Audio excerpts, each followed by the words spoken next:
तो MP board के class 12th के सभी विद्यार्थी ध्यान दें। आपकी मेन एग्ज़ाम के लिए 7 मार्च के दिन आपका जो भूगोल का पेपर होने वाला है उसके लिए एक प्रश्न पत्र मैं आपके लिए लेकर आई हूँ आज की इस क्लास में। देखिए, इसके पहले मैं आपको 2 प्रश्न पत्र और बता चुकी हूँ।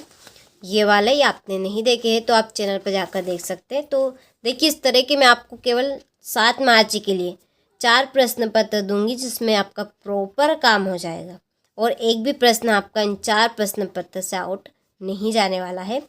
तो चलिए वीडियो को शुरू करते हैं और इस क्लास में हम देखिए सेट सी को कंप्लीट करेंगे सॉल्यूशन के साथ में। तो सारे प्रश्न आपको इस क्लास में ऐसे देखने को मिलने वाले हैं जो 90% आपसे परीक्षा में पूछे जाएंगे। ठीक है, तो चलिए पहला प्रश्न है कि निम्नलिखित में से कौन सा एक प्रतिकर्ष कारक नहीं है। इसका आंसर है चिकित्सा या शैक्षणिक सुविधाएं। दूसरा है फूलों की कृषि कहलाती है पुष्पोत्पादन। क्या कहलाएगी? पुष्पोत्पादन। तीसरा है कि सन 2011 की जनगणना के अनुसार भारत की जनसंख्या निम्नलिखित में से कौन सी है? तो 121 करोड़। चौथा है ग्रामीण बस्तियों की प्रमुख विशेषता है ये सभी। पांचवा है मध्य प्रदेश का सबसे महत्वपूर्ण कोयला खनन केंद्र कौन सा है? सिंगरौली। छठा है किस वर्ष योजना आयोग का स्थान नीति आयोग ने लिया था? 2015। ठीक है, चलिए इसके बाद में है choose the correct option and right. English medium वालों के लिए तो स्क्रीनशॉट आप ले अच्छे से। चलिए बाकी के प्रश्नों का आप यहाँ से ले और अच्छे से कंप्लीट करें। देखिए, वही प्रश्न मैं आपको दे रही हूँ जो इम्पोर्टेंट है और आपसे परीक्षा में पूछे जाएंगे। अगले प्रश्न में है रिक्त स्थानों की पूर्ति कीजिए। पहला है कि एशिया महाद्वीप में सबसे अधिक जनघनत्व वाला देश खालिस्तान है बांग्लादेश। दूसरा है स्वास्थ्य का मूल्यांकन करने के लिए चुना गया सूचक खालिस्तान है जीवंत इतिहास। तीसरा है कच्चे माल पर आधारित उद्योग को खालिस्तान प्रकार में विभाजित किया जाता है 5। चौथा है प्रमोद के उद्देश्यों से की जाने वाली यात्रा खालिस्तान कहलाती है पर्यटन। पांचवा भारत में विशालतम भाषाई समूह खालिस्तान है भारतीय आर्य। छठा है भारत में चीनी का दूसरा उत्पादक राज्य खालिस्तान है महाराष्ट्र। चलिए तो आप स्क्रीनशॉट यहाँ से ले लीजिए। इसके बाद ये आपके इंग्लिश मीडियम वालों के लिए फिल इन द ब्लैंक्स। ठीक है, तो फिल कर दिए तो कंप्लीट आप अच्छे से करें। चलिए आगे देखते हैं।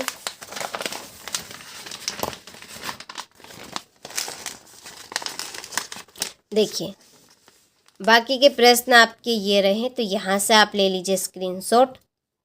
इसके बाद में क्वेश्चन नंबर 3 में सही जोड़ी बनाइए। पहली है नव निश्चयवाद, इसकी जोड़ी है रुको और जागो। निश्चयवाद ग्रिफिथ टेलर ने दिया था।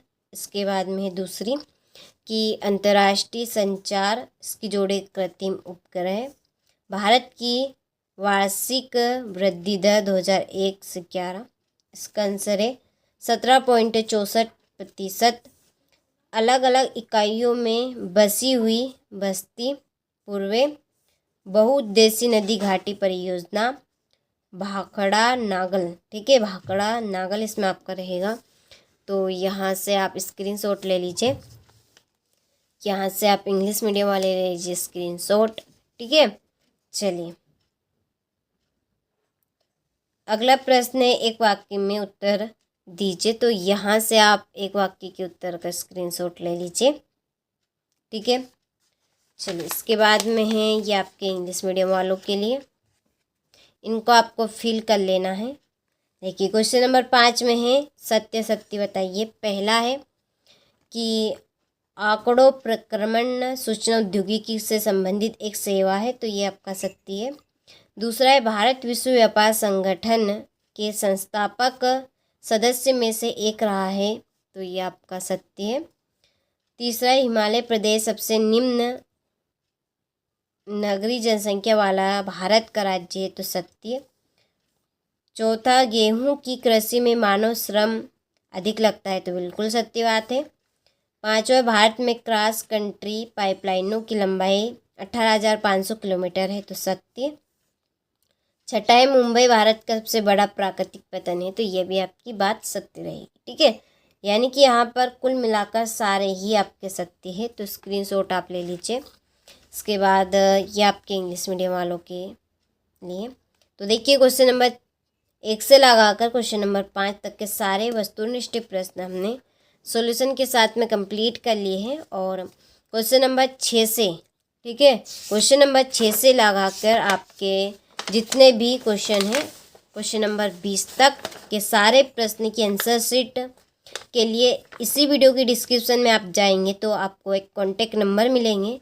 आप उन कॉन्टेक्ट नंबर पे कॉल करें, आपको पूरे प्रश्न की आंसर शीट मिल जाएगी। ठीक है, तो चलिए, तो यह है आपका 6वां प्रश्न कि क्रमबद्ध भूगोल से आपका क्या आशय है। ठीक है, तो यहाँ से आप स्क्रीनशॉट ले लीजिए इस प्रश्न का।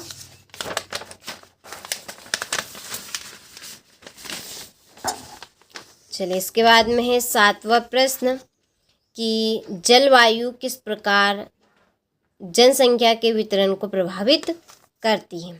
यह 8वां है, मानव विकास सूचकांक क्या है। ट्रक कृषि क्या होती है। कुटीर एवं लघु उद्योगों में कोई दो अंतर लिखिए।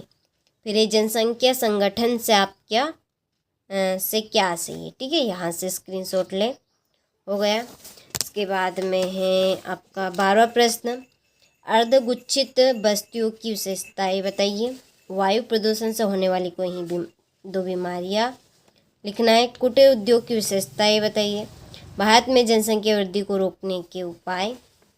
बंजर भूमि तथा कृषि योग्य व्यर्थ भूमि में अंतर स्पष्ट कीजिए। यहाँ पर यह आपका 17वां प्रश्न, ठीक है, हो गया। इसके बाद में यह आपका 17वें का अथवा है। और ये 18वां प्रश्न, भारत में सिंचाई की आवश्यकता के कारणों को समझाइए। यह आपका 19वां प्रश्न कि दिए गए विश्व के रेखा मानचित्र में निम्नलिखित को दर्शाइए। ठीक है, यहाँ पर आपको 4 नाम दिए हैं, इनको आपको मानचित्र में दर्शाना है। ठीक है, यह आपका इसका अथवा। और यह आपका आखिरी लास्ट प्रश्न है कि दिए गए भारत के रेखा मानचित्र में निम्नलिखित को दर्शाइए। इसमें भी आपको मानचित्र में इन जगहों को दर्शाना है। ठीक है, ये आपका इंग्लिश मीडियम वालों के लिए और ये आपका इसका अथवा। ठीक है, चलिए, तो सारे ही प्रश्नों का आपने अच्छे से स्क्रीनशॉट ले लिया होगा। तो मैंने आपको वही प्रश्न बताए हैं जो प्रॉपर आपसे परीक्षा में पूछे जाएंगे। तो इस तरह के मैं आपको 4 सेट देने वाली हूँ उस चैनल के ऊपर। तो ये आपका तीसरा सेट है, आखिरी लास्ट सेट और हम देखेंगे सेट डी। तो अच्छे से आप कंप्लीट कीजिएगा इन सारे प्रश्नों को। और अभी तक आपने दोनों सेट नहीं देखे तो आप देख सकते हैं पहले उन्हें, और फिर सेट सी को आप कंप्लीट कर लीजिएगा। फिर इसके बाद में आपका सेट डी बचेगा। ठीक है, चलिए, तो मिलते हैं आपसे अगले वीडियो में।